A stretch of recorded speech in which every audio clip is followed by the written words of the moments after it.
Hello. How you doing, Crown Queen NC? How are you doing? What's up, KJ? What's up, KJ? My dog. Hello. Now you gotta tell me, is it Dejan or Dejan? Sometimes people have it the J and the H. Hey, Mask Jedi, Jadea. How y'all doing? Today, you guys, we are going to be discussing no more trauma in Black love. No more trauma in Black love. And hello, Kurt Van Allen. I want y'all to send this to some people. Hey, Tiara, how you doing? I hope you got that thing situated yesterday. I hope everything's okay. No more trauma in Black love. That's a biggie. Let's say hello, LLE Welly. Hi, friend. Hello, y'all. We are waiting for Dr. Alicia. I know she's gonna come soon. Hey, my call. Where you at? You coming to live? I'm texting her now. Hello. Jamia Reeves. Hey, how's it going? Yeah, she's coming. She's coming, y'all. I'm wearing black today. In the winter times, y'all, I've been waiting for winter. So I've been ready with my sweatsuits and to bundle up. I love being snug. It's really important to my lifestyle. Also being a woman in tech, this is just the best fits for me. I love it here, especially when it's just warm clothing by the fireside. Hey, the queen is here. Hey, queen. Come on, Dr. Alicia. Come on. Come on in the room. Come on in the room. I can't sing, y'all. I did not try, okay? Why do you close my door? Hey, hello. Hold on. I can't see myself. Okay. I'm sorry. I did not see you. Usually I look to see if you've gone live yet, and I didn't see you. It's okay. I made my account maybe shadow banned. Who knows? Because they're hiding more of my posts, but I don't really care. It's Instagram. You think you're banned on Instagram? Yeah, but I've done nothing wrong. I can't tell you when I really acted up on Instagram. I've been pretty good for the past couple weeks. Okay. All right. I didn't know. I mean, that could do anything bad. Yeah. What would be considered bad? On TikTok, my video with the woman from PF Chains, that got my account is still flagged right now. Even though they took the video down, my account is still flagged. So what does that mean? That means that they're watching me and I did not act up. I shouldn't violate any of their rules, but I don't think I violated any rules with TikTok. It's just the video got too much. It reached 400,000 and it was just going up and up. So I don't know. They could have thought it was hate speech or something. I didn't put any hate speech, but who knows what it is. Okay. All right. Well, you know social media way more than I do. So I mean, that's the only thing that I could think of, because even my reels on Instagram aren't getting as much engagement. But also they're giving me the ability to get paid more. So it's y'all are giving me ability to get paid, because this week I actually launched my subscribers, so you can support my content for $2.99. Everybody in here, if y'all love what y'all see, y'all can support my content per month for $2.99. So I don't know, they're giving me more Instagram features, but they're also reducing the amount of people that can see my content. Well, you got to just keep trucking along. Do you have a YouTube page? I do. I have a YouTube. Okay, good. Okay. How's Yeah. that going? Well, it ain't. I ain't posting on there. I just let. I'm not the YouTube creator, so right now I'm just posting my chicken reactions to YouTube Shorts. That's like my new little strategy because it's easier for me to do. I don't have a video. I don't have a videographer, and I don't have an editor, and I already have 10 million threads. So I'd rather not add another thread, which is doing content and then having to make it aesthetically pleasing for YouTube. I'm like, she can relax. She does this. Jazz, it's like you need a whole team of people behind you. I do. I do. I have enough projects for people to come to get paid and to help. Well, there we go. But anyway, so what are we talking about this week? I saw your message. Yes. So Mhm.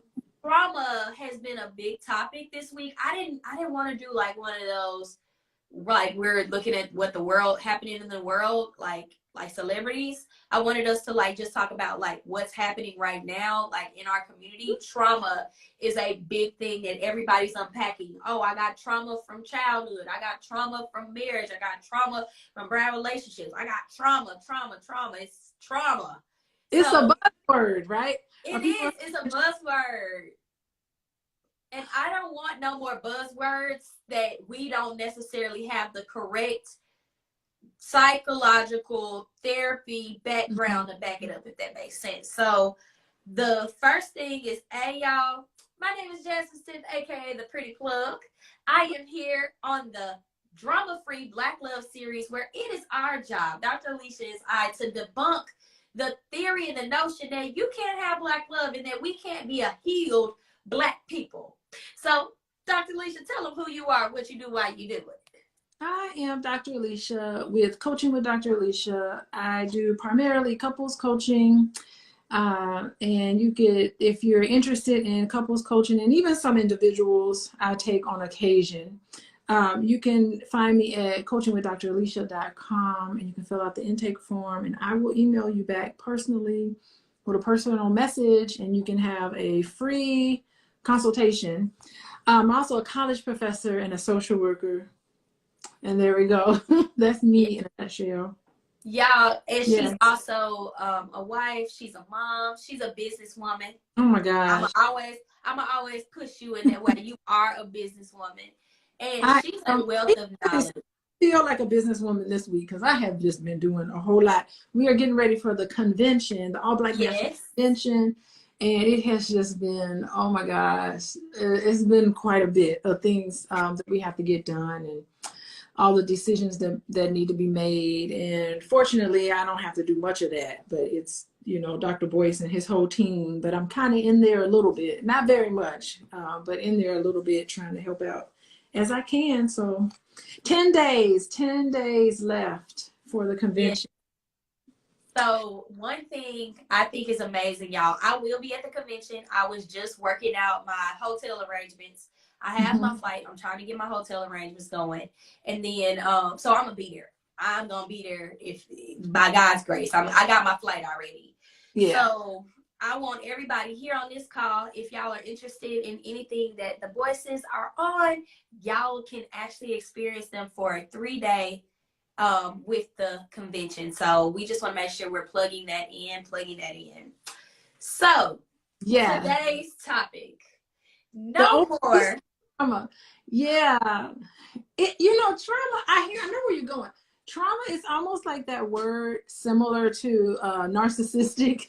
When they say everybody, just because you do something that I don't like, I'm just going to call you narcissistic. It's the same thing with trauma. It's like, just because things happen to you that you didn't like doesn't mean that it's traumatic. Okay. And that's what's interesting, because in this world that we live in, it is 100% guaranteed that you're going to have a bad day, that things are going to happen to you that shouldn't have happened to you, or things that should have happened to you that didn't happen to you. It's just going to make you very uncomfortable. So just because you're uncomfortable and you have a bad day doesn't mean that that's necessarily traumatic. However, just because an incident can happen And all of us can experience it. So Jazz, me, you, and my son Quincy, we could go somewhere and experience something unfortunate. Maybe for me and you, it wasn't really traumatic, but for Quincy, it was. So it all depends on you and how you process the bad things that happen. So that's really what trauma means. And so bad things that happen to you can become traumatic when you do not have the tools, or you do not have the person, or you do not have safety in your life of which for you to process what's happened to you.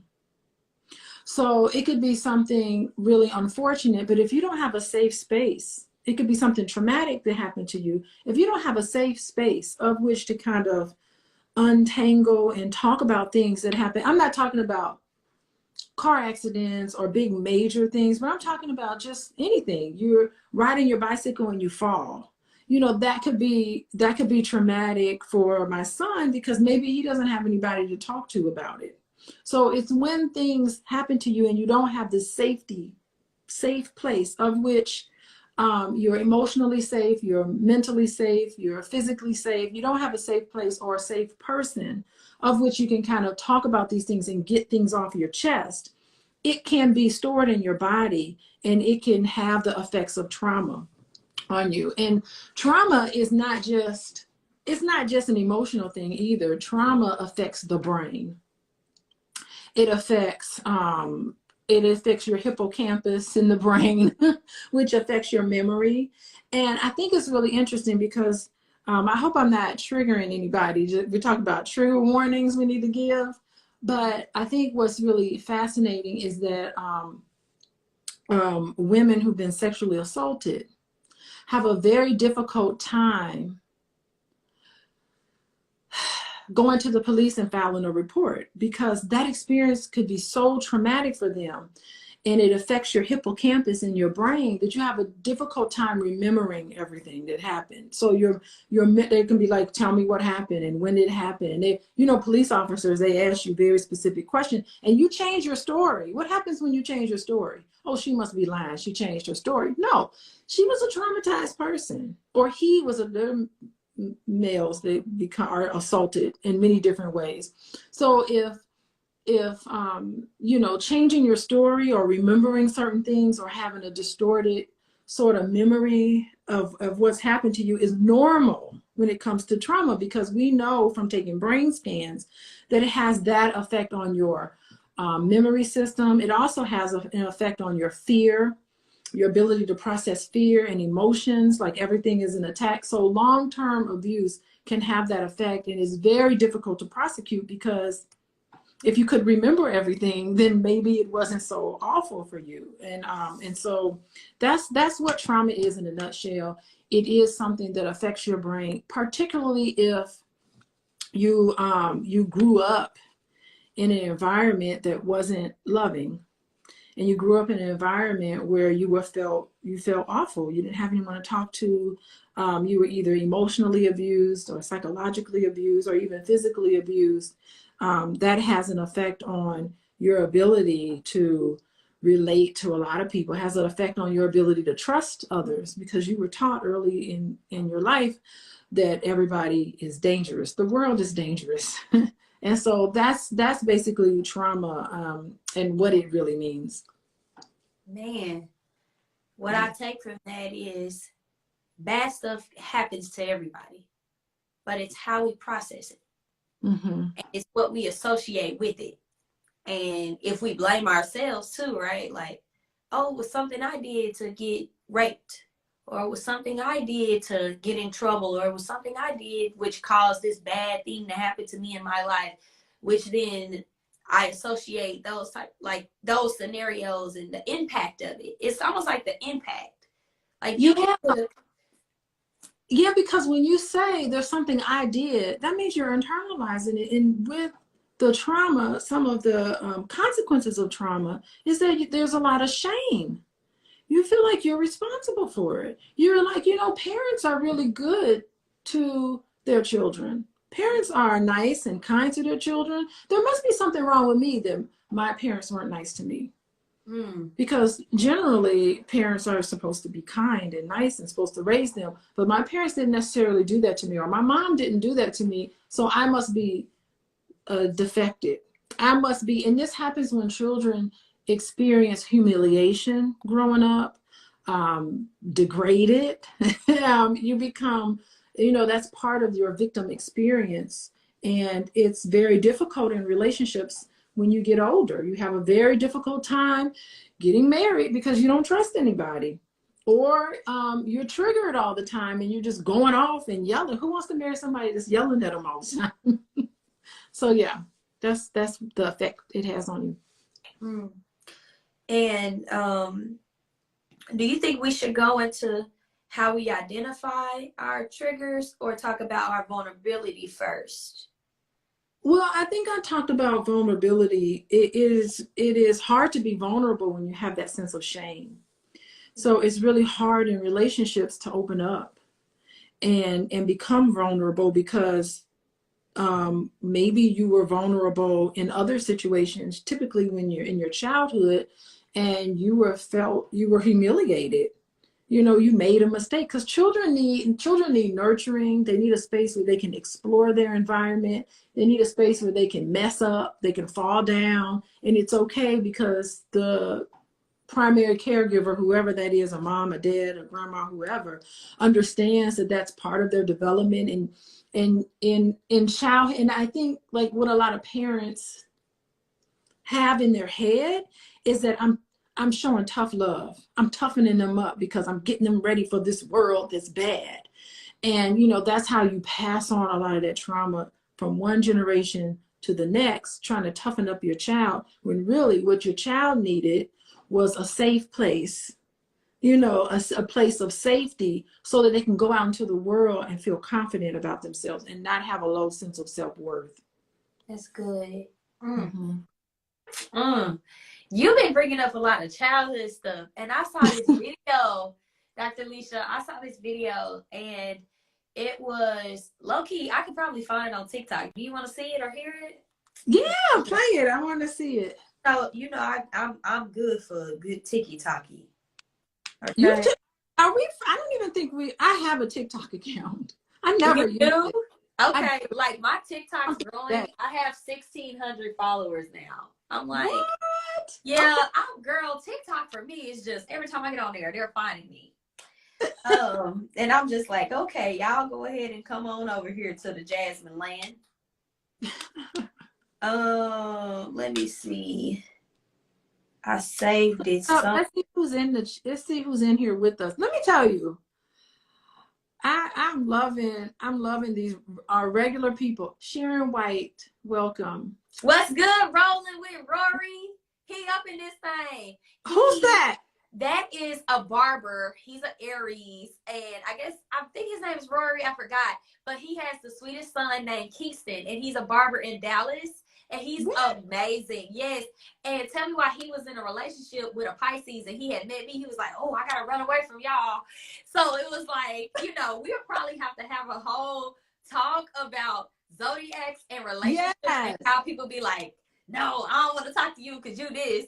So I thought that was really fun. Maybe that'll be our next show. I love talking about zodiacs. Me too. I love it. The Christian people going to cancel me though. They gonna cancel me. They gonna be like, oh, you on here talking about that. Listen, because it's interesting. Let's see what's here. Stephanie. I'm so open-minded. I don't know if they still with us though. Yes. Oh, Young Diggy. Hey, Young Diggy. Hey, y'all. Dang, I don't know. I made a video. Dang it. Dang it. Hold on, cause I be reposting stuff. And I think sometimes if I didn't save it, I think I gotta like it. If I like it, that's when it does it. I don't know. I may not be able to find it. But I did see something about the oldest daughter, and I posted it. And for me, I think I have some trauma, if I want to be honest, about being the oldest sibling and sometimes the misunderstanding that comes. Do we want to take that angle? Maybe we can. Yeah, you know what? I want to start here and just say there are no perfect relationships. And there is no perfect childhood. So I don't want to get on here and be like, our parents just totally messed us up. It's like we all messing up our kids in some ways. So I don't want to shame anybody, but I think it's so important to understand the elements of that. And yeah, you talked about birth. Are you talking about birth order? Well, more so like when you're the oldest sibling, there are certain things that you are just innately put in because, you know, like you have to sometimes step in for your parents. Let's say your parents work a lot. You have to become that third, I won't say parent, but when you tell your siblings what to do, they're going to call you. You trying to be like mom and dad. So it's like there was a video on here, and I don't know if I know how to work TikTok. Hold on. I'm trying to go to it. On to that while you're looking, because I think I see what you're coming at. I think like the oldest child that have to care for younger children. I mean, it's okay to do. I mean, that's just your birth order. But where I talk to a lot of parents and where I get somewhat concerned is I want to make sure that that older child has time and space in their life so that they can be a child. Because sometimes when an older child is put in that caregiving responsibility too early on, they feel like they weren't able to do some of the childhood things. And that's not fair. You're kind of taking away the childhood of just because you were born first, you don't get to have fun. You don't get to hang out with your friends. You're taking on this caregiver role too early. And usually you're dumped with these responsibilities and you're not able to deal with it. So, I mean, I do understand that a lot of parents are busy and they work and they don't have time to get babysitters in or any of that. But if you're in that situation, I think it's so important for you to keep in mind or try to be mindful of making sure that your child is still has the capacity to be a child and not take on these adult roles too soon, because then you'll be missing key parts of your life. Yes. So I have the video. And this was just on the oldest child, y'all. I can while we're here, I can try to find the other video about just people talking about just trauma, but I'll play it. Okay. Yeah. And again, this is not to shame any parent, even my own, dear God. Which child runs the house? I'm the last born, but even I know it's the firstborn daughters, bro. The firstborn daughters are the generals. The firstborn daughters are probably the reason why you're still alive. Bro, when it comes to looking out, it's God and then the firstborn daughters, bro. Can't nobody tell me that this isn't true, bro. Being the firstborn daughter is its own job, I feel like. The level of intelligence they possess is like, I can't do it. Then it's the lastborns, of course. The lastborns would be the best, but like, you know, the firstborn daughters, they're more intelligent. Then it's the middle child, I guess. Imagine being the middle child, bro. Yikes. Y'all cool though. But yeah, man, firstborn daughters are the superheroes for real. All this talk about which. So he didn't really go in depth. There are other videos that go in depth, but you know, just speaking about it in my life, again, I'm not shaming my parents. I'm not saying that my childhood was horrible, but I will say that I did have to grow up a little faster because I was the oldest of my siblings. I remember I learned about bills because I had to take one bill from my mom to my dad, and my dad was like, "Give it back to your mama." That's their business. That's how they handled that. But that grew my tail all the way up. Let's be clear. I was like, why we passing? What's this bill? Like, you don't, as a child, you don't know what it is, but you like, oh, like we're talking about money. So then I started understanding that I need money and like working, and like now you're just childhood gone. The moment you start worrying about money and working, that's adulthood. I don't care at what age, but the moment you conceive the ideas of money and working, you're not a child. Well, you're a child, but your thought processes of like freedom and I don't have to worry about things and my responsibilities, it just goes all the way down the drain. Yeah, I mean, that's unfortunate because adults should just be talking to each other. Like, that's the gold standard. You shouldn't even be communicating through your children. That's yeah, and you know, and I've learned to process it. Like, my parents really did do the best that they could. There was another video, I cannot find it, dear God, but it was talking about how it reconfirmed what we talked about last week on how millennials and like this generation is getting married slower, but they're staying together longer. And the generation before us, they took a lot of chances with love, which means they got married younger, but they divorced because they were like, hey, no, I did this wrong. So it's like, we can look at it like, oh my God, divorce is like 50%, you're not gonna get it. Or it's just like to look at it from the perspective, like they gave it a shot.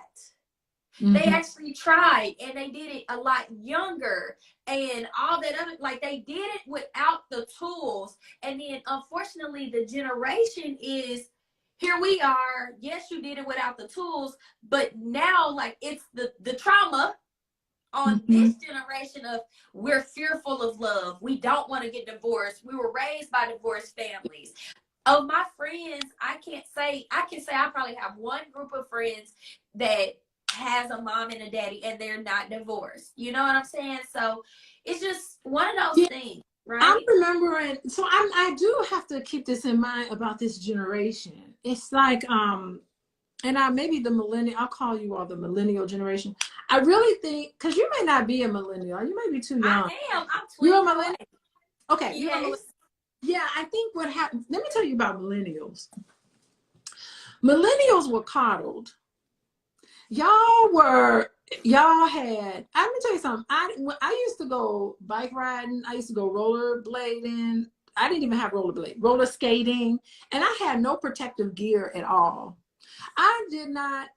If you played sports, you did not get a participation trophy. It was like you either won or you just went home sad. Like, this generation, we didn't get any of that kind of stuff. Listen, you guys are like the post 9/11 group. Do you know you could just get on an airplane? You didn't have to, my generation, you just walk right on up to the gate and just get on the airplane. There were no cell phones. Okay. So I would be gone from 9 o'clock in the morning till the street lights came on at night. My mom didn't know where I was. There was no cell phone. She wasn't tracking me. She had no idea where I was. I would ride my bicycle all over Gary, Indiana in the 80s. During the crack era, I drove my bike all through Miller Beach area and all that stuff. And my mom had no idea where I was. I would come home for dinner and she would say, okay, take a shower, eat your food and go to bed. She didn't even ask me what I was doing. But you all were coddled. Like, that's unheard of. Like, we protect you all so much, and we put this fear of death in you, and I think that you were a little worried. You are a worrisome bunch. I think in the video, he was just really spot on, which is why I'm quoting him. And I'm sorry to the creative that I can't remember your name in the video, but he was just like, there are certain things that we're just not going to do. We're not going to accept this. Like, oh my gosh, I don't want this, and I don't want this, and I don't want this, and I don't want this, and nope, no. And so it's just like, you come to the table in these dating streets with all of this list of, you bet not. And if you do, I'm gone. But it's also like, I think some of it is unrealistic, because it's almost like we think that people are just supposed to be whatever we thought that they were supposed to be for us. But I mean, that's why we're here on this conversation. I do think it's an area of an opportunity for growth. I don't think that it should be this challenging and everybody's rules should be so strict just on the barrier of entry to getting to know someone. Am I right on that thought process? Yeah, you feel uncomfortable lowering your guard, and it could be, it could just be because you just been hurt. You share something. Can you imagine sharing something personal with somebody and they go and blast it out everywhere else? I mean, you feel like you want to protect your privacy, so that makes sense that you would be a little apprehensive. Yeah, I mean, it's just a lot, like with the dating scene as a whole, and not with me. Like, this is just videos that I watch throughout the week to obviously bring a more meaningful conversation to us. But when it comes to our traumas, there are certain triggers that take place. And let's say in your first date, that person like, oh yeah, I don't put the toilet seat down when I use the restroom. Oh, I can't date you. My last partner, literally, I would come in the bathroom and we could never get that together. And like that one thing, we can laugh about that type of incident, but that's a trigger to somebody. And it's so many different types of scenarios where you can be triggered off of something. And now you done counseled that person. And it was your trigger, not theirs. Oh my goodness. Yeah, I mean, no matter who, let me tell you something. No matter who you date, no matter what's going on, it could be the toilet seat down. You can have, this is why I tell people, you have this whole list of things. It doesn't matter. You will, in a relationship, most definitely get triggered. And two things I want to say about that.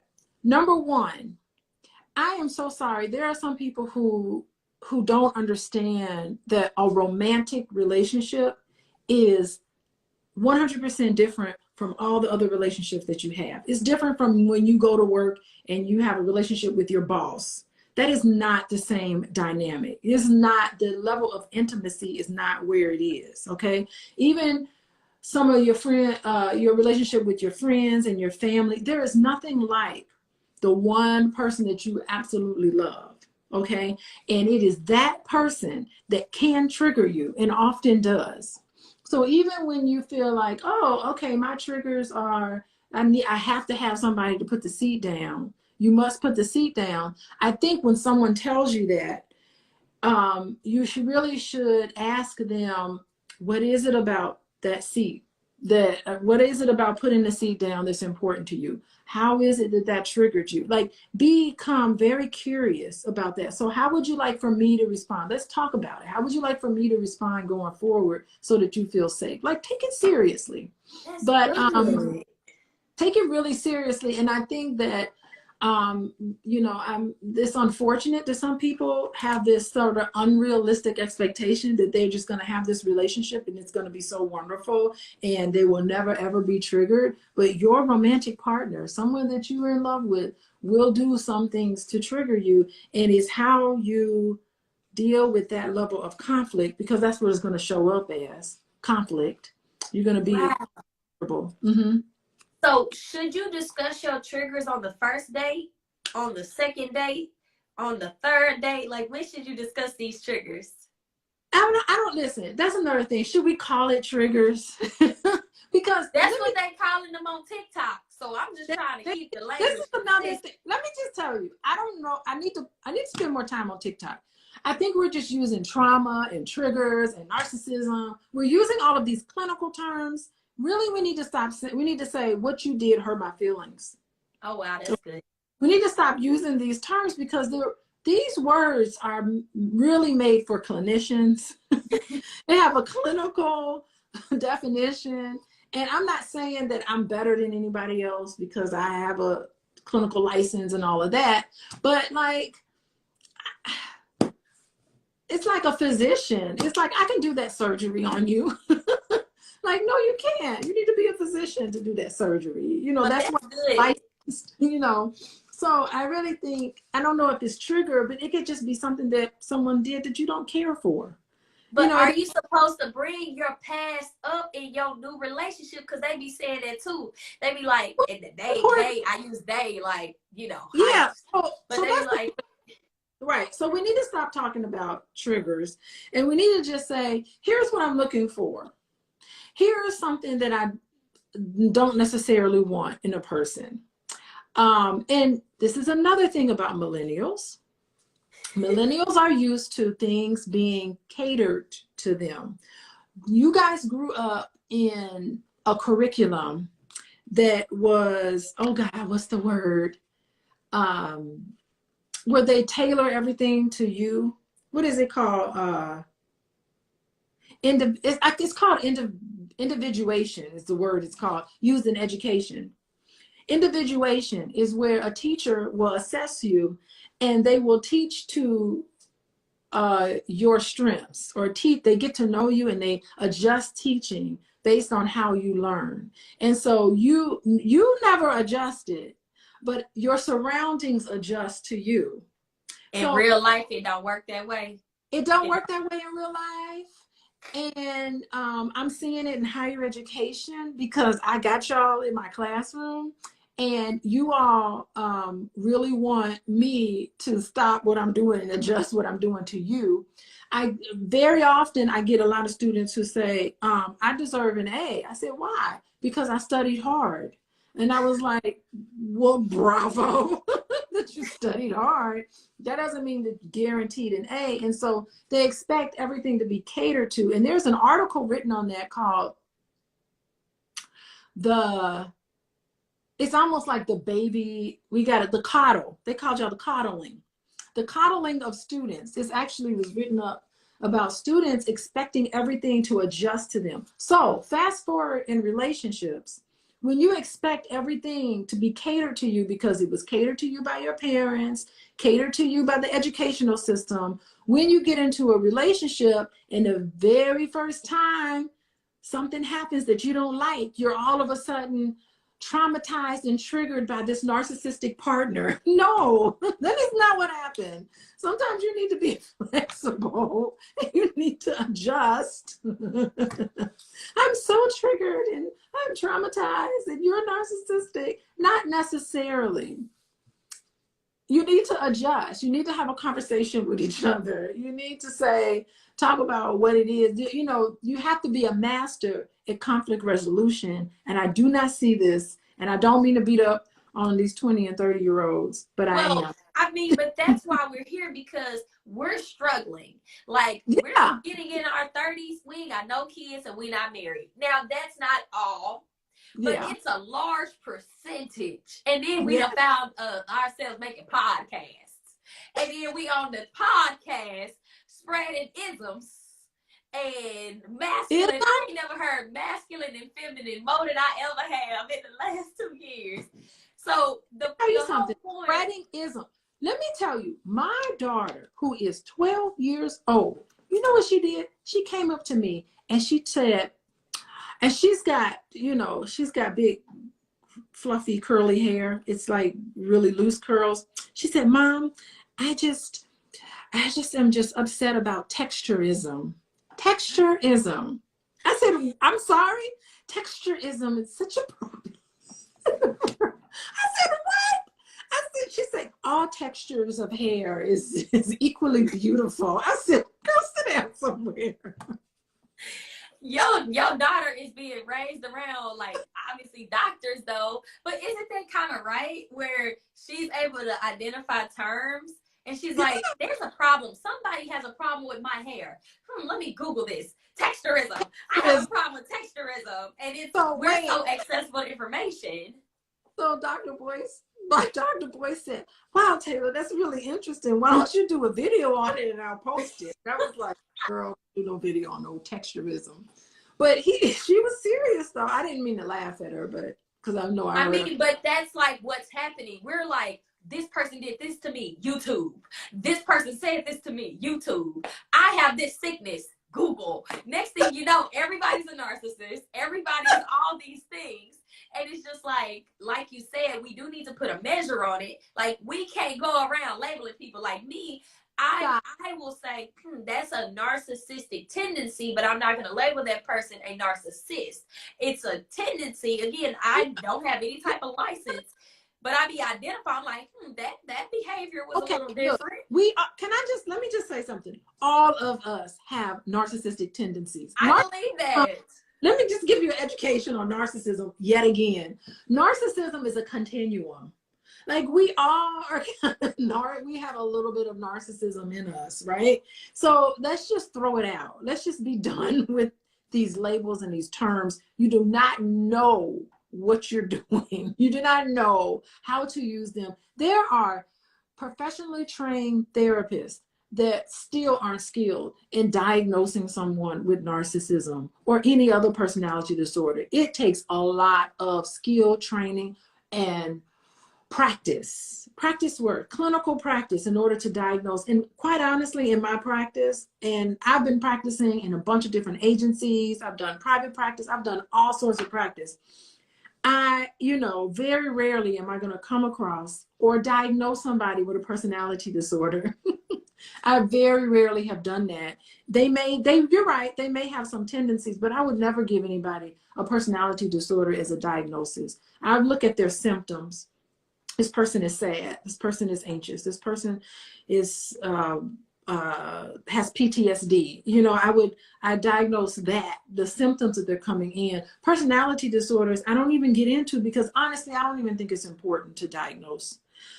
So if I don't think it's important to diagnose after 20 years of being a professional licensed therapist, I don't think any of us should. So let's stop diagnosing each other and just look at the behavior itself and just be done with it. And there's so many different platforms that have, and I know I talked about this, different platforms, they have built their entire business and platform off of narcissism. And it is very rare. Someone with full-on narcissistic personality disorder, it's less than 1% of the population. So why we got all these people talking about narcissism? It's, anyway. That's the thing. I know these things are real, because we don't want to gaslight people and their experiences. Gaslight. Word. That's another word. But I will not tell you, I'm on TikTok University. TikTok. TikTok learned. But gaslighting is. Just talk about so the can we keep gaslighting? Is that going to? I wish people would explain more about what's happened to them and not put a label gaslit. Just gaslit me. No, they didn't. Okay. So we're gaining the knowledge that we are not clinical psychologists and psychiatrists, and we need to have more compassion and understanding to our individuals that we're even remotely thinking about dating. Yes. And when it comes to our triggers, we need to articulate, hey, that hurt my feelings. That made me feel abandoned. That made me feel rejected. That brought up some childhood memory that made me feel like X, Y, and Z. Is that what you're basically getting at? Okay. You basically said, use your words. use your words. But by the way, let me put a caveat in there, because you mentioned the word trigger. And when you get triggered, you start to flood. There's another word. I guess I shouldn't even be using flooding. I never heard of flood. What's flood? You never heard of? Oh, let's start a new trend on TikTok. I'm flooded right now. I'm flooded. Okay, you flooded. Girl, you need to put this on your TikTok. I bet you it's going to go viral. This flooding. Now leave me alone. But that really does happen. And so when your significant other, because that's the only person, that's really mainly the only person that can do that to you, triggers you, because trigger is not an emotional response, honestly. This is what I mean. Being triggered is not necessarily emotional in the sense that once you start becoming flooded, it's physiological. Meaning that the brain is releasing chemicals in your body, cortisol and all sorts of neurological chemicals in the body. And you have all these hormones being released in the body because your brain sees it as a threat. So it's almost like a fight, flight, or freeze, or fawn, or all those things that happen when you feel threatened. So when you feel threatened, and there's nothing like a significant other to make you feel threatened, it can trigger you and it can make you start to flood.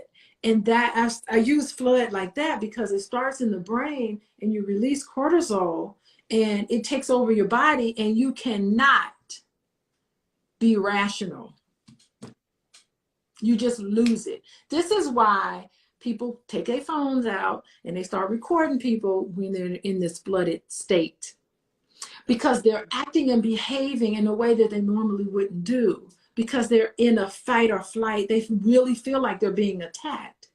Okay. And that sense of flooding, it takes at least 20 minutes for all of those chemicals to pass through your body. So you really just need to take a break and just say, I need to take a break. I will talk to you later. I'll call you back later. Is it okay if we stop this conversation because I don't want to say or do something that I'm going to regret? Because that's what happens when you are flooding. So maybe we should say flooding. That's what happens when you're flooded. Yeah, or it doesn't. That's what, you know how people start, they take a shoe and start throwing things, or a knife, start wanting to stab somebody, or they ready to fight somebody. They're just flooding. And they need to go somewhere and calm. And then it's like you're experiencing a height. Would you say it's a height of emotions and you don't know what to do with it? Well, yeah, it comes out as emotion, but it's really, it's physiological. And then, so Clean Coochie Beats, who, by the way, is a very educated... Not cortisone, cortisol, S-A-L, cortisol. And that's the fear. It's the fear hormone. And then there's another hormone. What's the one? There's another hormone that you get too. But whatever it is, just know that there's hormones that's released in the brain. And it's just there to help you live, help you survive. It's almost, it's primordial, because it's like we're in the wild, and let's say a jaguar is trying to eat me and I gotta try to get away. Like, it's that fear response. It takes 20 minutes for that fear response to just be released in your body. Now, I'm a runner and I run a lot, so it doesn't take me as long, because strengthen that part in my body. People who meditate, and meditation is important. You should just everybody should just meditate, have a regular prayer. I don't know what people call it, prayer, meditation. You should spend a lot of time in silence, as much as you can. Okay. So Clean Coochie Beats, he is actually a very educated Black man. People be creating these pages, and the name don't be representing who they are, but I've had the pleasure of talking to Clean Coochie Beats.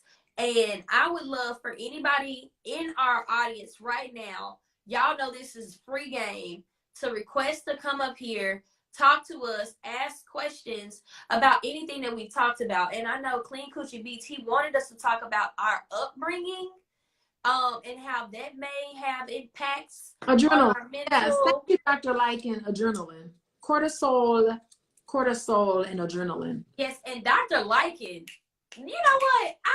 I had 30 to 45 minutes with him on the live. He was just like, mine was like blown. What? Oh my God, it's amazing here. I remember us talking. We talked to Dr. Lycan. Yes, he's amazing. Like, Dr. Lycan is amazing. Dr. Lycan, can you please come up here? Clean Coochie Beats. I even Troyan would love to hear you come up here. Anybody else in the audience, you know, it's our time for y'all to come up here and talk to us, because we've talked a lot and we may have rambled a little bit, but we just want to bring up, you know, hey, we don't need to be diagnosing nobody, and you know, it's okay. I think we still have to we need to just have a how to date episode. Like, on the first date, you talk about this. On the second day, you talk about this, because you get all of this misconceptions. Like, okay, if I tell you all the things I've been through, then you know exactly how to hurt me. Or, you know, hey, like, if, you know, you're not supposed to tell nobody, you know, your past. But it's like, when you truly love somebody, you're going to have to dive into that. And love is a risk. Love is a risk. It's a risk. I have a question. Are you finding people are not having social skills? Because it sounds like you're getting into, should we be teaching people social skills? Like, that, I think, okay, I do think that the pandemic did put a barrier to how we interact in public with another person. And it is easy to hide behind apps, to text instead of call, to text instead of FaceTime, to instead of meet up, we'll think about meeting up. Like, we have lost a sense of human interaction on how we interact with people in public. I see. So this is something, we didn't really realize that. Okay. And because I'm thinking about, like, a lot of the I do meet with some teenagers, and their social skills ain't what I remember it to be when I was that age. Like I was a little more, I felt a little more comfortable and outgoing and all of that. And I just like my daughter, like just the idea of getting on Zoom to a class, she won't do it. She's like, I can't do Zoom. I don't know. She didn't even want to acknowledge herself because you have to say here. You have to go, and they were calling attendance on the Zoom at school. She didn't even want to say here. She was petrified. So I don't know. Because of she's nervous about being on camera. In front of her school, yeah. In front of, she doesn't know those people. I don't know them. It's like, I'm not going to talk to them because I don't know them. So she's a little, I'm not saying, I mean, she's got a lot of friends, but it takes a while for her to open up. But when she opens up, she's funny as I don't know what. But I'm feeling like a lot of these kids are kind of having a hard time. Like if you see, you have to be around teenagers nowadays. It is really like you could feel the awkwardness. Like does nobody know? It's also because they have way more screens than we do. You know, like they didn't get a choice. That was what it was. They just came in with screens. Yeah, come on, Clean Coochie Beats. I did. I clicked on your name. Come on up here. Okay. On here. Hey. Hey, what's going on? How's it going? I'm doing good. We working late night. Biggie Future. Hey, how you doing? Hey, Diggy. Hey. How you gonna run off the camera? Why do people do that? You hop in the camera and you run off the camera. No, okay, yes. So, what are your thoughts on tonight's live, Mr. Jonathan? You always got something good to say.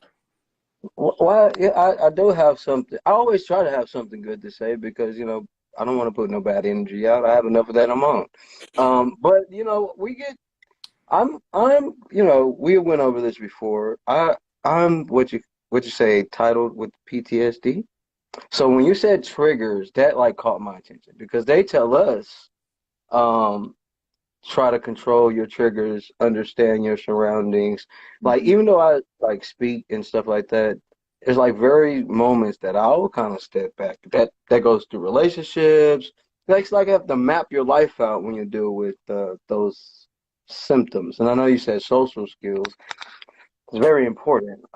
That's something that we was talking about right when Jazz came. She's very great with the social media. She's awesome with the social media. But if the phones went away, how will we still, connect with people? People will be lost because you wouldn't even know how to approach a person in a way without offending them. Oh, yeah, because if you say the wrong thing, I don't know how you all feel, but you only get one shot and you say the wrong thing and you're like, and then that's another thing when someone ghosts you, you don't even know. Like, did I say, or did the person, like, what happened? Was it? And no one's going to be honest with you about it, so you're ruminating. You're like, what happened? What's going on? I'm in a very expressional person, so my face is going to tell you before I verbally tell you anyway. Like, my face is, you going to tell by the look I give you whether I like the conversation or not. And then I'm going to tell you why I don't like the conversation, because you're not really saying nothing. If I determine whether, like, what you're telling me is worth listening to. If you're just wasting my time, then it's just a normal conversation. Then if I'm not getting nothing out of it, I'm not going to like it. Because what's the point? So would you be considered an introvert or extrovert? It matters on the conversation. Because some conversations don't. It matters. But also, it's because, like, I don't like having a conversation with people because some people will also take your information and try to use it against you. Yeah, so the whole thing with TMI, people will just like say too much, like, okay, that was a little too much with TMI and being instant friends. So yeah, it takes it does take time. Yeah. I don't talk to people a lot, but I'm quick to make a friend. I don't get it. You just my body is rare. Don't rush it. Yeah. So I guess one of the other questions, Mr. Jonathan, you are often dealing with people face to face, and that takes a level of social skills. You know, what is one tip that you would give this generation on getting out of the phone and talking to people, whether that is relationships that are romantic or platonic? Because you got to talk to people either way. Right, right. And I have a hard, I mean, people make it seem like I make it easy. It's a challenge for me. But I do it because it, people make the apps and everything that we use, it makes everything about ourselves. So it kind of devalues the other person on the other side of the conversation. You know what I'm saying? If you make, how we're speaking on here, the new generation makes everything, it's about me, me, me, me, me, me, me, me, me, right? And we devalue the other people. That's why you have the word followers as a term on the app, on this app. Follow me, because if you don't follow me, you're not important. Yeah. So if you separate, you take off away from this and we meet at a table and we speak, it's just so much more powerful. Body language. If you study body language, it'll tell you if a person you ever speak to someone and their arms are folded, that means they're not even trying to accept what you're saying. So if you're trying to, you got me speaking on sales at the event, November 5th. So if you're catching someone doing this, they're not trying to accept your information. That's even in the military. It's the reason why they tell you to put your hands behind your back, so you're open to what the connection. You know, the internet takes away from that. It makes it seem as it does make you connect with people easier. It does, in a way, but actually seeing someone react to something you did for them. You know what I'm saying? It's just a different feeling. We used to have my old, back in the day, I'm only 37. So when I say back in the day, it may not be a long time, but to me, it's a long time, right? Used to have parties. And in South Dallas, my mom used to do these simple cakes and invite everybody to come around. It made you feel like you were somebody, even if you was in just a terrible neighborhood, but it made it feel like someone, right? That connection we lose when we're on this, and we're only living in the box. You know what I mean? Right now, only thing people know about me is, hey, it's a guy speaking, they big him up when he says different things. But I'm living in the box. But when you meet me in person, it's so much more effective. You didn't think when we went to Kroger's? We went to Kroger's, right? And the first thing we took her product and went and took it to a lady, older lady, and mom's cooking. So I would ask the lady, hey, what do you like to put on your chicken? It made the lady feel special. It made her feel wanted. It made her important. So I couldn't do it on an app. I couldn't do that. I couldn't do that on the app. I couldn't make her feel special on the app. I could do it in person. Yeah. As you were talking, I was just sitting here thinking that it's not all bad, because I think like some of what's younger to me, millennials are really compassionate about it. I really do like that, social causes, and they're way more open to diversity than even their parents were. And so I think there's some progress there. I wouldn't say it's just y'all are just awful. And I get a lot of millennial students who want to be social workers and environmentalists. They want to change the world. And it's beautiful, because we need more people like that. Right. But that's cool. Yeah. That's cool. And they want that are meaningful to them. Yeah. They want to be employed in places. I was with my 15-year-old and we were driving downtown Chicago, and she's like, oh, it's all these buildings. I said, yeah, I used to work in that building. I worked in the Miles Vanderroel building. I said, I used to work right there. And she was like, ew, I would never work in a building that looked like that. And I was like, what's a job? She just said, if it looked like that from the outside, I wouldn't even go in there. No, I couldn't go in there every day and work. But it's funny, in my mind, it was like, I got this high corporate job in downtown Chicago. I thought I was the it girl. Nah, for real. Work. I thought I was like, I was living and doing it up. And for her, in her mind, she's like, oh, the outside of that building looks terrible. I could never work there. She has to do something that means something to her. And Wow. office ain't gonna do it for her. So that was just pretty kind of like, wow, that's a big generation gap. No, for real. For real. Yeah. So we had an influx of people join us. I just want to reset the conversation. Hey, everybody. Dr. Lycan, he really loves us, and he shared this to his platform, and he has over 100,000 people that support him. Thank you. So thank you so much, Dr. Lycan. So you all, this is the drama-free Black Love series, and our goal is to really demystify what it takes to have healthy and whole relationships within the Black community.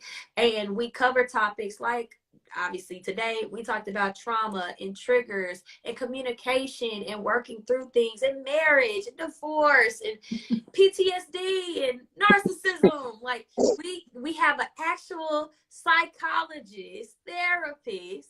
Dr. Alicia, just introduce yourself one more time for all these amazing people that have joined us tonight. Yes, I'm Dr. Alicia, and I am a licensed therapist. I've been licensed for 20 years now. And I specialize in couples work. I also do some anxiety and depression individuals. And if you're interested, or if you want to get to know me or want to talk to me, you can book a free consultation. You go to coachingwithdralicia.com. I will get back to you, and we will sit and we will make an appointment, and we will talk about what's happening with you. It is all private and confidential. And I'm also a college professor. I'm a tenured professor, but promoted. So I'm a professor of social work. I didn't get any higher than that at my institution. And I train other people, master students, how to become therapists. That's good. Yes. And then we got a guest on here because we love this. Jonathan, go ahead, tell the people who you are, what you do, and why you do it. My name is Jonathan Shaw. I own Inside Look Live. We do graphic design. I'm an Army veteran. We was talking about the PTSD. I deal with PTSD, and it's kind of like I'm making my mission to create things. I'm a graphic designer. I'm actually working now, like literally working on projects now. So, this is what I do. I like to find gifts in people and then, unravel them. You think it, we create it. That's literally what we do. And my brother's in the back. Young people, you want to tell the people, and this is awesome. This is awesome. Hey. Thank you for this. Yes. Hey, I'm here too. Yeah. So I appreciate what you guys do every Tuesday, though. No, for you're real. welcome. Like, I'm gonna be honest. It was birthed out of a place like Dr. Alicia was like, girl, get you a man. It's amazing here. And I was like, girl, it's not. It's ghetto.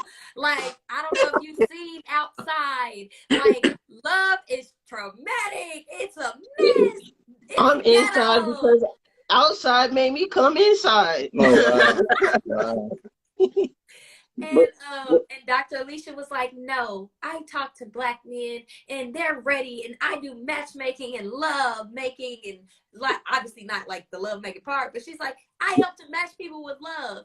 And I told her, I said, if you can help me with love, then you honestly like you gonna save my whole lineage, my whole legacy. You can help me with it. Okay, by the way, you do need to call me, because I heard from someone, and I like and I bet you did. I bet you did hear from somebody. I bet you did. You just call me when we're done. I have things. Oh yeah, I'm gonna call you, sis. But this is needed. This is needed. These conversations are needed because we used to have these conversations at a table. Talking about connections, but most of us don't even have dinner tables at our house no more. We're doing Uber Eats. Oh, we get some birds, you know what I mean? Love birds, But this is what happened. I appreciate this. I appreciate the platform. I appreciate being able to speak our truth and not be judged by maybe our symptoms or anything like that. But this is awesome. And appreciate the share. This is awesome. Yes. Okay, we got Clean Coochie Beats. Let's see if he'll come on in here. And he be on my stuff, y'all, but he is an educated Black man. I'm praying that he complete his brand journey and fix that. I pray It's celebrated effective though. Clean It's Coochie effective. Beats and clean. Hey, Listen here, and you hey, know when you come to my lives, you gotta turn your camera on. You already oh know. man, I He can't said tell he was in you, the bed. man. The Yeah, voice. I was just chilling back. You know what I'm saying? I just wanted to be here briefly. I just had a few questions. That's all. What's your Go question, ahead. Mr. Clean Coochie Beats? I love the name Okay. though. All right. I mean, why you looking so good tonight? You know, when you feel good on the inside, it really comes out on the outside. And I'm in a season where I truly believe that goodness is all around me. And that's what you're seeing. You're seeing an exuberance of inner work, Super. Okay. exuberance of inner work that's done. And you know, I got my hair done the other day because I was on TV. So you just seeing a residual What's of my up? hair looking nice, Mr. Clean. Oh, okay. That's what's up. That's what's up. But yeah, I had a question like what do y'all think about the education? I don't want to say education system because I wouldn't know what that is like the different parts of it, whatever. But I was thinking about like I think it's poor education in the public schools. Like they don't make sure that the students are ready for the real world, are ready for when being an adult. Because I heard you were saying about how your parents were instilling those uh, type of them type of teachings when you were young. When they started teaching you that, how old were you? You talking about me or Dr. Who you Alicia? Yeah. talking? Oh, I was talking. I'm talking about you, Jazz. Like And bills? I guess you can. I guess you can. And you know, Dr. Alicia. You know, if this, you know, if it's in relation to your life as well, you can speak on it. So for me, my parents divorced when I was 7 years old. So they did not what I was saying. Again, I'm not talking bad about my parents, but I've used my life in order to help other people. So when they divorced, they were still like relatively probably in their early 30s. I don't or like it wasn't late 30s, it was probably early 30s. And I don't think that they really broke up well. And you know, sometimes if you ain't got no kids, when you break up, it's kind of like deuces. But then like you got 3 kids and then you divorce, it's kind of like you need somebody to help you with that. And if both of y'all don't like nobody no more, my parents was giving me the bill and I was going from one house to another, just exchanging that. So that Mr. Clean Coochie Beats was not a lesson I necessarily wanted to learn, but I did start learning about bills and responsibilities and stresses, adults going through things. I'll even tell you, I learned that my parents were divorcing when my daddy didn't come home. And I was like, Mom, where's Dad? Like, why he ain't here? She was like, he at work. I said, he been at work for a long time. And then like that's kind of the way that happened, right? Like what parent knows really the best way to tell their child we broke up and we ain't getting back together? Because I don't know how to break up well. A lot of times it'd be Yeah. like, forget you, you know, but imagine you have children. So that happened to me at a very young age. And it grew me up so fast because then I had to learn my parents aren't in the same home. I'm going to another house. There are bills. He telling me to bring them back. She telling me bring it back. Like that's a lot to handle. But at the same time, I'm so grateful for it. Because I am the oldest sibling, and my mom, she did need me in a lot of those seasons, and I'm so happy she bared me in order to be, you know, a helper to that cause. But I was around 7 years old. So wait a minute. Were you self-taught when you said you got them bills? What were you doing with them bills? How did you get them in the first place? My mama was putting it in my hand and telling them, go give it to your daddy. That's a very common Okay. thing, by the way, especially like potentially when your parents divorced and like y'all are young. Like I used to learn, hey, mama, daddy's the bill said y'all on the bill. Like, why was I even having to learn all those things? That was a part of what we have considered a word we won't use, an experience that I may not have processed well, because I do associate and I'm unlearning this, but some of my value has been in how well I've been financially, how well I've been success-wise, how well I've been able to achieve certain things based off of the responsibility that I had at such a young age, because I am the oldest sibling. So again, like that incident grew me up. I Oh, understand okay. money and working. I see what you're saying. Oh, okay. I was a little off there. It's okay. That's why I, we're communicating. okay. You know, I want to jump in. I just want to say, look, every single last one of us, we all have our baggage. Yes. Oh yeah, you best believe it. Most definitely. It's okay. We have our baggage. We have our quirks. We have we had a less than perfect childhood because the perfect childhood doesn't even exist. So we all have our things. The best thing for you to do is know thyself. There's no Right. knowing anything Definitely. to know thyself. And how you going to know yourself unless you get into a relationship with someone? You're never going to know yourself being solo. So getting into a relationship with someone helps you get through all of this. But you got to get somebody that want to get through it with you. That's Dr. true. Alicia. That's our problem. We're not choosing well. Yeah, someone who's committed, who's committed to you and committed to the process. That's what I was talking about. Like we need to have a better realistic view of what it takes to be in a relationship. And it could be that we weren't taught that. We just don't know. But it's still okay. It doesn't mean that you never can learn. There are people in my office right now that's just like, you know what? I didn't have a dad in the house growing up, but I want to make sure that I'm in the house with my wife and my children, and I want to do whatever it takes to make sure that this relationship is healthy and happy and wonderful for these children and for each other. I want to live long. That desire is still there. And I say, okay, fine, let's figure it out. And they do figure it out and they do stay together. It's possible. And it's probable too. But yeah, that takes a lot of work, man. A lot of work. It does take a lot of work, but that's how you grow. Yeah, I mean, go ahead. And sort of in that sense. yeah, I was just going to say, I think people, like we as people, just do not know that we supposed to have that as a responsibility of preparing us for life. Like even when it comes to relationships, people are supposed to take the knowledge that they already have as an adult and put in perspective and tell the younger people, you know what I'm saying, at whatever age someone would choose to tell the person, like, okay, this is how you vet to know if you, or this is what you should look out for to know if this is the right person for you. Yeah, but it's always a leap of faith. You can never ever really know. Sometimes we take some terrible leaps. See, y'all leaping. See, you're not supposed to see. That's the problem. You leaping. You know what I'm saying? If you leaping, you don't know when you're going to fall. You're going to break your leg. You never know. You know? Here's the thing. So many people get caught up into knowing things for sure. You can never know anything for sure. You're right. Only thing you will die one day.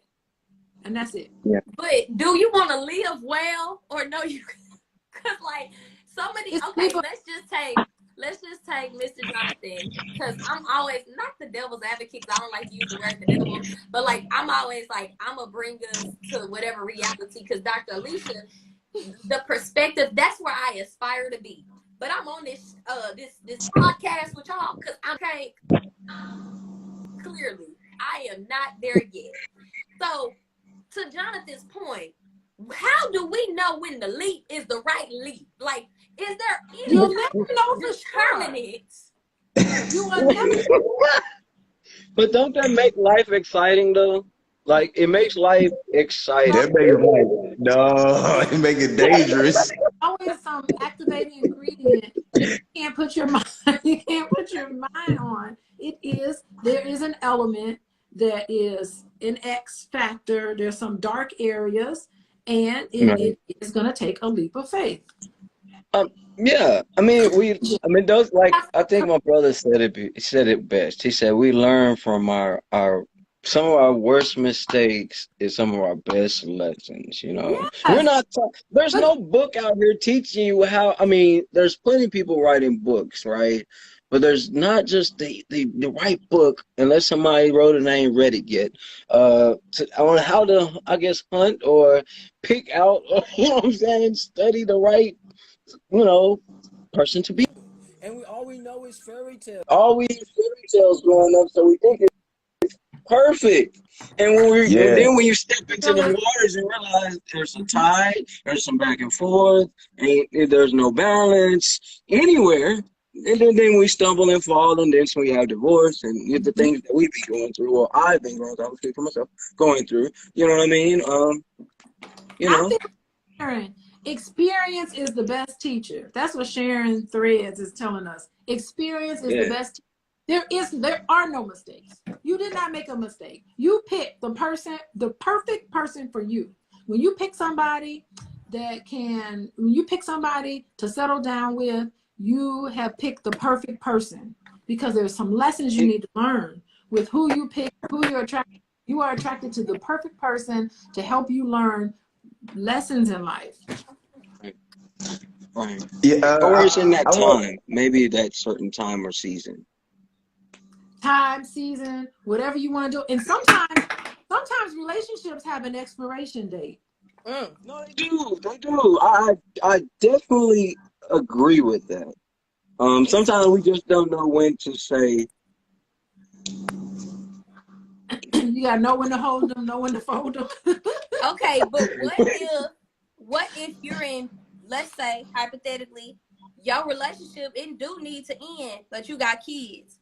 Your relationship does need to end, but you got all this other stuff attached, and you feel in bondage. You Yeah, feel like you can't go overwhelming. nowhere. Yeah, it's very overwhelming. To end a relationship or dissolve a marriage, just the thought of it drives people crazy. I don't know what I'm going to do. It's too many tiny little details to come up with, and I just can't do it. I'm overwhelmed by it. I can't leave.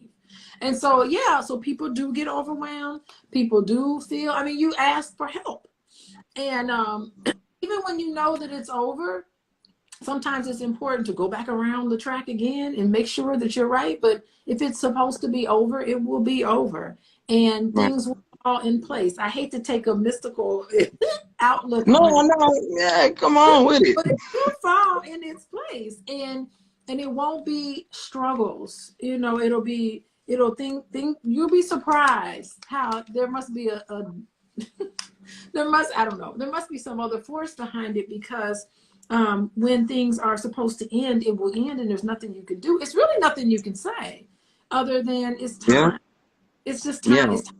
When you're at somebody's house and yeah. it's time for you to leave, you don't explain. You just be like, it's just time. I'm putting my coat on because it's time to go. Right, And no one tells you right, when. right. So, Yeah. yeah. You and boys got a strong foundation though, right? Y'all knew each other from back in the day, right? Oh my God, that was my Uh-oh. guy. But Yeah, wait, let's go. you know Dr. Boyce? Y'all know Dr. Boyce? Yeah. Oh, okay. Dr. Boy I can't assume Crockett. everybody knows him. I can't assume that. That's my boy. Yeah. Let me tell y'all the funny part. When I met Dr. Alicia, I sat next to her, or she sat next to me. We were at the table, and she was like, "My husband's Dr. Boyce." I was like, "Oh, No, okay." I I didn't. didn't know who he I didn't say was. that. I said that's him over there. Because you Right, were but I didn't know. I didn't know they who would he let me was, sit next to him. and I Yeah. was like, okay, that kind of, I was like, okay, that's cool. He's at the special table. And I was Yeah. like, okay. But I was like, but who are you? And then our energies, all my best friends are Geminis, y'all. And Dr. Alicia's a Gemini. I'm a Pisces. And so and we got to talking. And when I tell y'all, our energies were so good. And I was just like, you must know what you talking about when it comes to relationships. And then I remember I think it was the next day, she was like, when me and Dr. Boyce reconnected, I didn't even have my Facebook password. So y'all, she wasn't aware of all the people, thousands of folks on the social media. Yeah, you know what? That is really fascinating because Boyce had always been my favorite friend. By the way, we spent a lot. We've been on vacations together. He brought his girlfriend. I brought my boyfriend on vacation. We just always hung out with each. And now, mind you, I was single most of the time that I knew Boyce. I was single, and he was the one dating around. So I would just hang out with him, you know. And we did a lot of fun stuff together. We went to New York together. We did all sorts of great stuff. And this is before he was Dr. Boyce. So this is all before he got his PhD. So I had no idea. I have no presence on social media. We weren't even Facebook friends until we started dating. And I said, why do you got all these people? And wait a minute. I just opened an Instagram account maybe a year and a half ago. So y'all follow me. Wow. Yes. Y'all Wow. should all follow Y'all follow Dr. me. Alicia. I just created an Instagram account. I don't even know. When I met you, I was like, how do you go live on Instagram? Yes. And that's one of the other pieces that's why I'm here, because Dr. Alicia was like, girl, I did live the other week and I barely got through it. So Dr. Alicia been real consistent on this live. Now she got a lot of accountability partners. We be like, we getting on this live. Yeah, it's crazy. But anyway, that was my guy. I mean, we really, and we just kept hanging out with each other. And then and I was always like, boys, you need to get married. You need to get talking to him. Who you dating? He said, I ain't dating nobody. And then he just sent me some text, and he was just like, well, have you ever thought about me? And I was like, what? I was like, okay. Did he slide in the DMs? Did he slide in the DMs? Did he slide in your DMs? It was a text message because I didn't have social media. We weren't even Facebook friends then. And so I was like, oh, and then we would go places and all these people would come up to him. I'm like, why are all these people coming up to you? Why do they know you? He was like, oh, yeah, I got a business. I knew he had a business and all that. I was clueless about what he did. Because when I wanted to reach out to him, I would just call him and he'd answer and we would talk for hours and stuff. Hours. You know how he runs his mouth on YouTube? That's how he is. He would talk to me, running his mouth. I barely got a word in. I would just sit there and listen to him. And now he's my favorite person. That's my man. And what I love about it, it just seems like y'all, that when I hear the story, it's your friends first. And I think that's one 30 years. It'll be 30 years next year. We got to do something. 30 years I've known him. That's amazing. And I feel like me and they'll be your friend first. And then that's when they be liking you. Well, don't wait 30 years to get a husband. I don't know, man. I don't know. I never thought Boyce was interested in me because when we met, 2 weeks later, he got a girlfriend. I was single. He got a girlfriend, and I saw her, and she did not look anything like me and did not act anything like me. So I was like, oh, I'm not his type because she was way, way different. I ain't going to talk about his ex-girlfriends, but... Oh, so do you? We're thankful. We're thankful for what happened. How about that? Yeah. Do men really have a type though? Like, do men really have a type, or does it? No. Apparently, they don't. You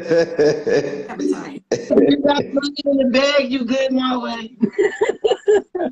You said men don't have a type? Apparently, they don't, because I didn't think I was ever his type.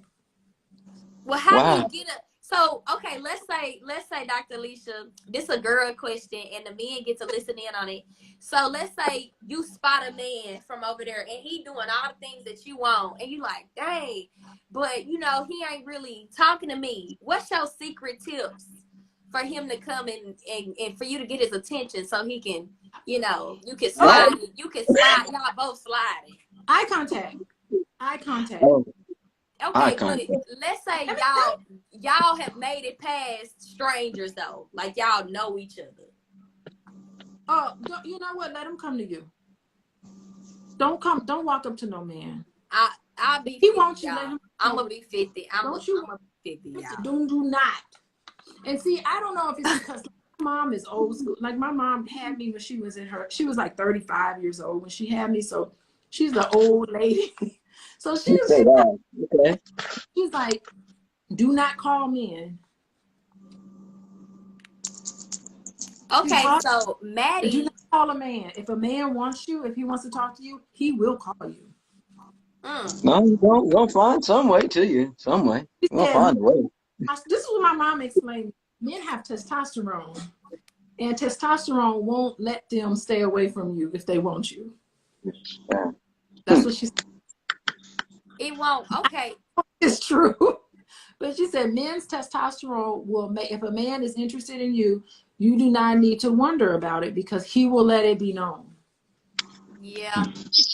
It's an interesting life I've lived. Maddie E01 thinks that we're ignoring him. And a great comment. And I'm like, he said we don't pay attention to the comments, and then all he said was what's up. He just said what's up. Like, Mr. Maddie, we are coming in peace. We are not this is not the channel to be bringing no drama. We are drama free. Autocorrect. What you do, Maddie? So I don't know why you being mean over here, but this is not the place. I don't see funny. Maddie. Maybe you could. Dr. Alicia, can you tell Maddie, hey, because he think we ignoring him. Hey, Maddie, follow me. That's what I'm saying. On Instagram. Well, do y'all have any final questions for Dr. Alicia or any questions on trauma?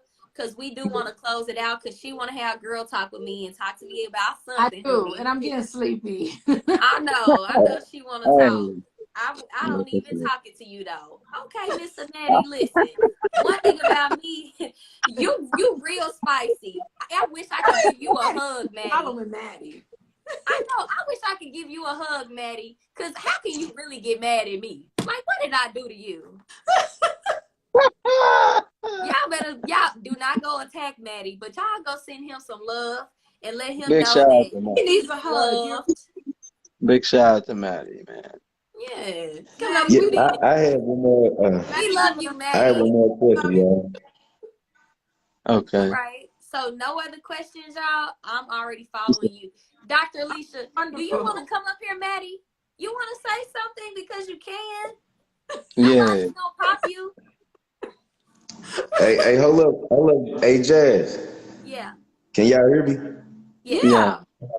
Oh, okay. Yeah, I was gonna say, I don't know, maybe we could talk about this next time because it may be a mouthful if y'all answer the question. But I was thinking like as far as like the education. Well, I don't know where y'all from, but I got a poor education growing up, man. And I was just thinking that these schools do not prepare you for what you would have to deal with in life. They just teach you stuff, but they don't teach you like how to run a business, like just things that'll protect you from like I don't even know what to call it. Like I just say poverty. Are you talking about like teaching financial literacy like early on Yeah, stuff like that. They don't give you options because like they call it a capitalistic society. We need money to survive, to be happy, to have a better life, to have a house, to be able to clothe ourselves. So they don't give us options. I'm gonna say this last thing. They'll ask you this dumb question in school. I think it's a dumb question. Where do you see yourself in 5 years? I don't know any options. I'm a teenager at the time. Why would you ask me that question? Where do I see myself in 5 years? Yeah, see, it's a lot of later because I come from a family of educators, and they don't prepare you to start a business. Yeah, they don't give you no go-tos, and I'm not just talking about like just a business. I'm just saying they don't give you options. You don't have your go-tos together because it's not just business. You got investments, like what boys talk about.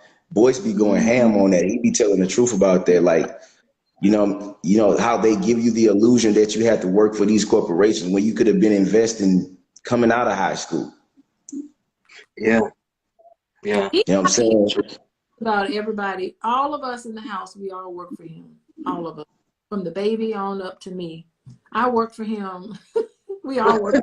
I think I love it because that's like a kingdom. You know, that's like a kingdom. You the queen, and y'all play chess, not checkers.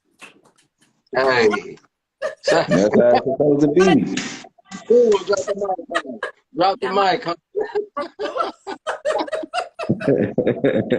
Real talk, though. Well, you're right about that. You're right about that, bro. Yeah, definitely. And I think that's what men want too. They want to be the king in their house, and they want you to follow the methods and the practices that they put in place. And with no, you don't want that? No. I mean, we're new times now. You know, that way of teaching was great at a certain time. Nowadays, man, we went up before with the independence, type thinking mind frame. You have to have a certain mind. Can that be? Okay, like that but can that both exist? Anymore. That controlling thing does not work anymore. But can two exist where I'm an independent thinker, but I also love the foundations that my husband put in place for our family dynamic? I mean, anything is possible. I mean, anything is possible. I feel like women. Well, I can't speak for all women, okay? Because I ain't about to get canceled. Yeah. It's too early in my little career on this social media. It's too early to get canceled, okay? It's too early. But I do think that women are attracted to men that are leaders and that they know exactly where they're going and they can follow, because that's what allows that feminine energy to come, because we got something to follow. Now that doesn't mean that we the neck, y'all the head. Like we technically in control, y'all the head though. Like, you see what I'm saying? Am I right or wrong on this? Right. Nothing great has ever been done without a woman backing it. I feel that way. Now I'm speaking out of feelings, but I think that's factual too. Let me tell you. Yes. And I've been talking about this I've been in Boyce's ear talking about this. And I don't know, I've never said this before, but I am closely following, who's that quarterback at Tampa Bay? What's his name? Y'all men should know his name. He's the quarterback. He's getting a divorce from Giselle.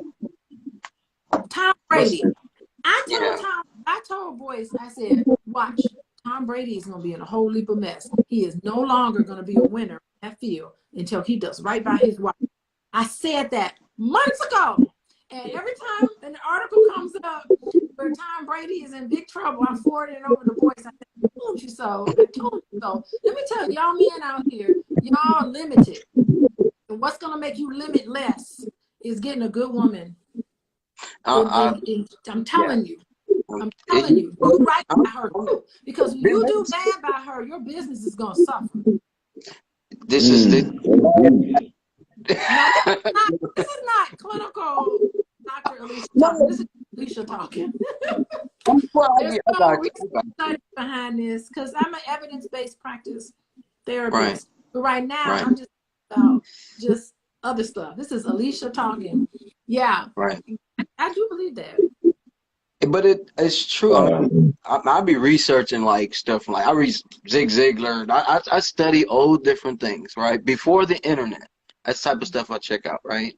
A big, we talked about connection earlier. But yeah, it's a touchy subject. We can talk about that a long way because a lot of men will not agree with that. But I'm telling you now, Look at Brady. He better make it right with Giselle, or he gonna lose his mojo. He lost his mojo. Yeah, we can see that now from tape. Yep.